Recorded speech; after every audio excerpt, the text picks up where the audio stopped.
Bonjour. Avec les APIS de Château-Renard, nous vous informons que le premier conseil municipal, consécutif aux élections municipales des 15 et 22 mars 2026, aura lieu le 28 mars 2026 à 17h à la mairie. Étant public, tout administré peut y assister sans toutefois y avoir un droit de parole. Il est important de savoir que 400 électeurs château-renardais sur les 1000 inscrits ont préféré s'abstenir lors de ces élections plutôt que de s'exprimer pour l'un des 6 projets proposés à leur vote, projet qui rassemblait 200 personnes engagées pour le mieux vivre ensemble à Château-Renard. Malgré cette offre politique très ouverte et inédite, dans notre commune, nous ne pouvons que regretter que nos anciens, dont certains sont morts pour nous permettre d'acquérir ce droit de vote, n'aient pas été plus honorés. C'est ainsi que grâce ou à cause des règles électorales en vigueur, la liste de notre maire Château-Renard avec vous, en n'ayant recueilli que 181 votes sur 1000 électeurs au premier tour, disposera de 24 sièges sur les 33 au prochain conseil municipal,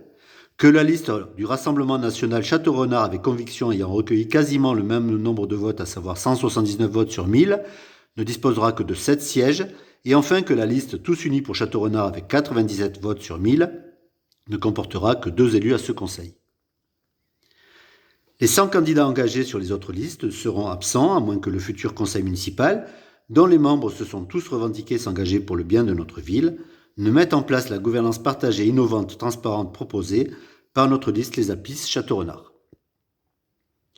Qu'on le sache ou non, qu'on le veuille ou non, c'est ainsi que le code électoral installe nos élus qui restent libres de choisir le niveau de participation citoyenne qu'ils veulent mettre en place.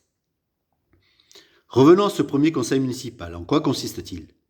Il est fondamental, car contrairement à ce que beaucoup d'électeurs pourraient penser, le maire n'est pas élu par les électeurs, il est élu par les 33 conseillers municipaux issus de ces élections. Libre à eux de juger lequel d'entre eux sera la personne la plus honnête pour gérer notre ville.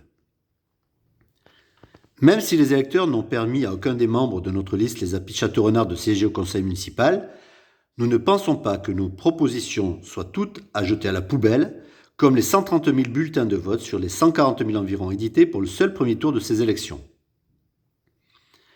Considérant que les élus sont les employés des électeurs, dans la mesure où ils sont payés par nos impôts, l'une de nos propositions a été que les conseils municipaux soient filmés en direct, afin que tous les électeurs puissent les regarder quand ils sont disponibles de chez eux et comprendre comment est vraiment gérée notre commune. D'autre part,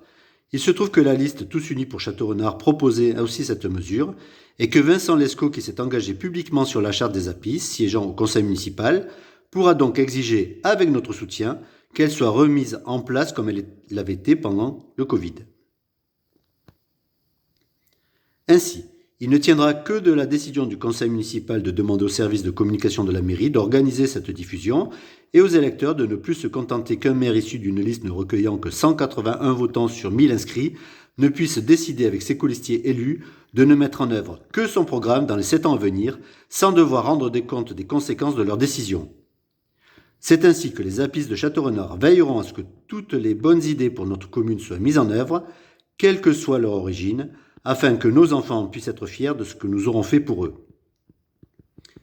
Pour information, à l'occasion du prochain conseil communautaire, nous reviendrons sur le rôle des conseillers communautaires qui ont été élus dans l'omerta quasi générale de ces élections municipales.